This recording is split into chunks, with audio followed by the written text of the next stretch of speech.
अस्सलामुअलैकुम वरहमतुल्लाहि वबरकातुह। उम्मीद करती हूँ कि आप सब ठीक ठाक होंगे और अल्हम्दुलिल्लाह मैं भी ठीक हूँ। आज हम लोग अरकान की शुरुआत करेंगे, यानी अरकान जो कि उमूर तबिया का सेकंड चैप्टर है। ये समझने के लिए आपको आना चाहिए मबहसे आम, जो कि फर्स्ट चैप्टर था और मैंने अच्छे से समझाने की कोशिश तो की थी और उम्मीद करती हूँ कि आपको सब कुछ अच्छे से समझ में आ गया होगा। देखो, अरकान का सारा चैप्टर ना हम लोग 5 टॉपिक्स में कंप्लीट करेंगे। एक तो ये है कि कॉन्सेप्ट ऑफ अरकान एंड इट्स मुतरादिफात या फिर सिनोनिम्स, ठीक है, यानी अरकान को और कौन से अलग अलग नामों से पुकारा जाता है और अरकान का मतलब क्या है, अरकान का डेफिनेशन क्या है, अरकान की तारीफ क्या है, ये सब आज की क्लास में हम लोग पढ़ेंगे।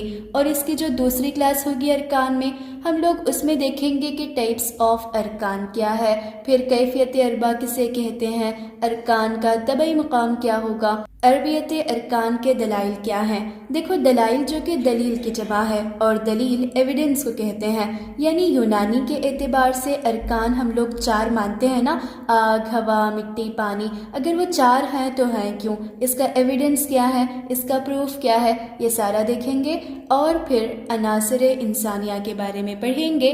तो फिर हमारा कंप्लीट चैप्टर अरकान मुकम्मल हो जाएगा। देखो, सारा सीक्वेंस में देखना, ऐसे नहीं कि आपने मबहसे आम देखा नहीं और फिर शुरू हो गए अरकान पढ़ने, तो चीज़ें समझ में नहीं आती, ठीक है। इसीलिए आप अरकान पढ़ने से पहले मबहसे आम वाला चैप्टर कंप्लीट कर लीजिएगा। तो चलिए स्टार्ट करते हैं चैप्टर सेकंड, जिसका नाम है अरकान, ठीक है। अब ये अरकान कहते किसको है, इस लफ्ज़ का मीनिंग क्या है।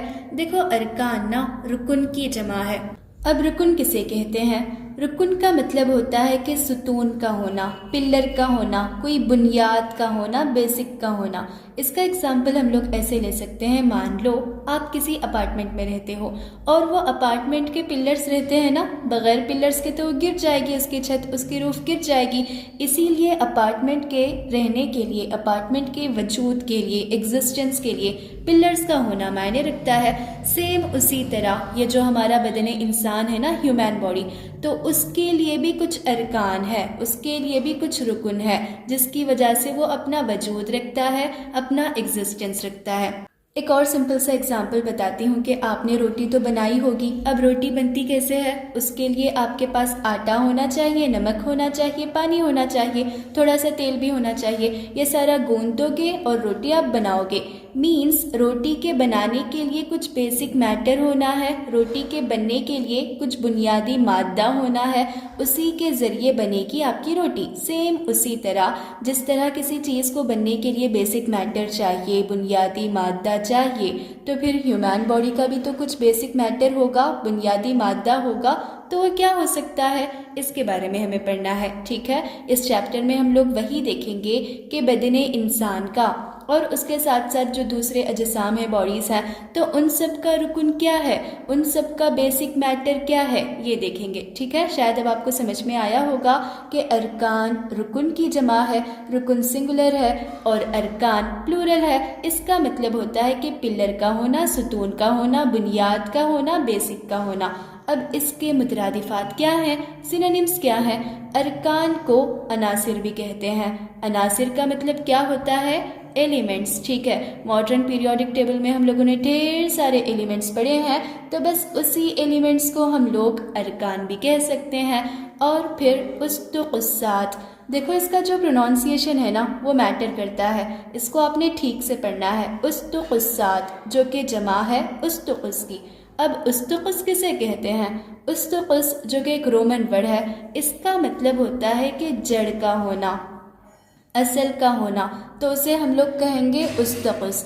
यानी किसी भी चीज़ का जो रूट पाया जाता है उसको हम लोग उस्तुक़ुस कहेंगे। अब आप कहोगे कि मैम क्या इंसान को रूट्स होंगे, बिल्कुल भी नहीं। देखो, इसका मतलब ऐसे है, आपने किसी ट्री को देखा होगा, मान लो कि एक रफ सा डायग्राम मैं बना रही हूँ, ये एक पौधा है, ठीक है। अब इस पौधे के ऊपर पाए जाने के लिए, एग्जिस्टेंस के लिए, नीचे जो रूट सिस्टम है वो मजबूत होना चाहिए। अगर रूट सिस्टम ठीक है तो आपको स्टेम सिस्टम ठीक से दिखाई देगा। तो सेम उसी तरह जो हमारा ह्यूमन बॉडी है या फिर दूसरे ढेर सारे अजसाम है, बॉडीज़ हैं, उन सब के लिए रूट्स क्या होंगे, उन सब के लिए बुनियाद बेसिक क्या है, ठीक है, जिसकी वजह से वो कायम है, जिसकी वजह से वो अपना एग्जिस्टेंस रखता है। और एलिमेंट्स जिसे उर्दू में अनासिर कहेंगे। और बसीत का मतलब भी हमें समझना पड़ेगा कि बसीत कहते किसको हैं। देखो बसीत का सीधा मतलब है कि सिंपल एंड सिंगल, ठीक है, उसे हम लोग बसीत कहेंगे। लेकिन यहाँ पे क्या मतलब, क्या पिलर एक होगा, क्या पिलर सिंपल होगा? नहीं, ऐसे नहीं है। बसीत का मतलब होता है ऐसे मुफरद अजसाम, जैसे कि मैंने यहाँ पे लिखा है मुफरद सिंगल को कहते हैं, और बसीत में मैंने आपको बताया कि सिंगल एंड सिंपल वो बसीत कहलाएगा। अजसाम का मतलब होता है कि जिस्म की जमा, जिस्म बॉडी को कहते हैं, यानी जो बसीत हैं, जो अरकान होते हैं वो बसीत होते हैं। इसका ये मतलब है कि अरकान हम लोग जिसको भी कहेंगे वो ऐसे होंगे कि आप उनको अलग अलग शक्ल में, अलग अलग शेप में डिवाइड नहीं कर सकते। इसका एग्जांपल आप ऐसे ले सकते हो कि थोड़ा सा पानी है, ठीक है, अब इस पानी को क्या आप अलग अलग डिवाइड कर सकते हो? बिल्कुल भी नहीं। आप जितना भी डिवाइड करोगे वहाँ पे आपको मिलेगा H2O के मॉलिक्यूल्स, यानी H2 और O का 1 रेशियो ऐसे मिलेगा ना। मीन्स आप डिवाइड चाहते हुए भी अलग से नहीं कर सकते। आपको कहीं पे ऐसे नहीं आएगा कि H4O3, ऐसे कुछ भी नहीं आएगा, आपको सिर्फ ऐसे ही आता है। आप चाहे जितना भी डिवाइड कर लो, यही मॉलिक्यूल का फॉर्मूला आता है। इसका ये मतलब है कि अरकान को आप अलग अलग शेप में, अलग अलग स्ट्रक्चर में डिवाइड नहीं कर सकते, तो उस तरह के तमाम बॉडीज़ अरकान कहलाएंगी। अब हमें पढ़ना ये है कि उस तरह के बॉडीज़ होते कितने हैं, ठीक है। शायद अब आपको बसीत का मतलब समझ में आ चुका होगा। देखो रटना कुछ नहीं है, समझना है। अगर आपको समझ में नहीं आया तो फिर से रिपीट करके देख लो। अरकान का प्रॉपर डेफिनेशन एग्ज़ाम में हमें लिखना क्या है, अब तो आपको समझ में आ गया होगा ना कि अरकान का मतलब क्या होता है, बसीत का क्या मतलब होता है, हम लोग अरकान को क्या कहते हैं, हम लोग अरकान को क्या मानते हैं, ठीक है।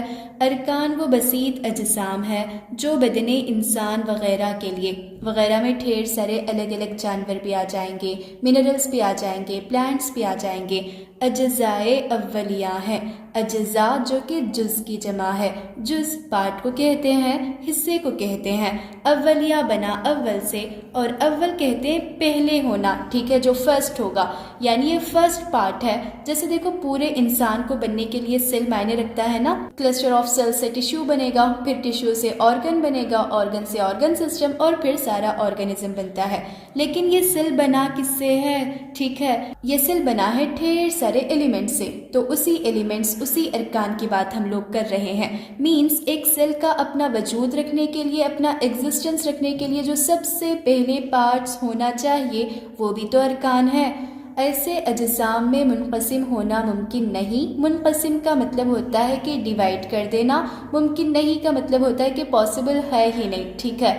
जिनकी सूरतें और माहियतें मुख्तलिफ हों। सूरतें का मतलब होता है शेप्स, माहियतें का मतलब होता है स्ट्रक्चर्स। आप अलग अलग शेप में, स्ट्रक्चर में चाहकर भी डिवाइड नहीं कर सकते, तो उस तरह की अजसाम को हम लोग अरकान कहते हैं। और जिनके बाहम इम्तजाज और तरकीब पाने से कायनात के मुख्तलिफ़ुन्नो, कायनात मीन्स यहाँ पे यूनिवर्स की बात होगी, मुख्तलिफ़ुन्नो, मुख्तलिफ मतलब डिफरेंट, नो का मतलब होता है स्पीशीज़, ठीक है। अलग अलग ढेर सारे स्पीशीज़ इस दुनिया में पाए जाते हैं। तो उन सब के बनने के लिए जो बेसिक मादा होगा, जो बुनियादी मैटर होता है, उसके बारे में हम लोग पढ़ेंगे कि वो अरकान है, ठीक है। मवालिद सलासा पैदा होते हैं। मवालिद सलासा का क्या मतलब है? देखो इसका ना ऑब्जेक्टिव पूछा गया था कि मवालिद सलासा कहते हैं किसको हैं। सलासा का मतलब होता है 3, मवालिद जो कि मौलूद की जमा है, और मौलूद का मतलब होता है कि फॉर्मेशन का होना, बनना। यानी इस कायनात में जो मिनरल्स पाए जाते हैं, जो प्लांट्स पाए जाते हैं, जो एनिमल्स पाए जाते हैं, इन सब के बनने के लिए जो बुनियादी मादा है, बेसिक मैटर है, वो अरकान है, ठीक है। ये सारा अरकान का डेफिनेशन हम लोग अब पढ़ चुके हैं। शायद अब आपको समझ में आ गया होगा कि अरकान कहते किसको हैं। अब देखो मैंने आपको एकदम सिंपल सा एग्जाम्पल भी बता दिया कि सेल से जो सारा ऑर्गेनिज्म बना, हम लोग ऐसे मानते हैं लेकिन इस सेल के बनने के लिए जो एलिमेंट्स चाहिए ना, वही एलिमेंट्स बेसिक मैटर है, बुनियादी मादा है, अरकान है। ठीक है, ये मॉडर्न से कोरिलेट करके मैंने आपको समझा दिया। अल्हम्दुलिल्लाह, उम्मीद करती हूँ कि फर्स्ट टॉपिक आपको अच्छे से समझ में आ गया होगा। अब यूनानी के एतबार से अरकान कौन से हैं वो चाहे तो मैं सारा आपको समझा सकती हूँ, लेकिन मैं चाहती हूँ कि एक टॉपिक को हम लोग एक क्लास में कवर कर लें। इससे आपके लिए रिविजन करने में भी आसानी रहेगी और समझने में भी आसानी रहेगी। ठीक है,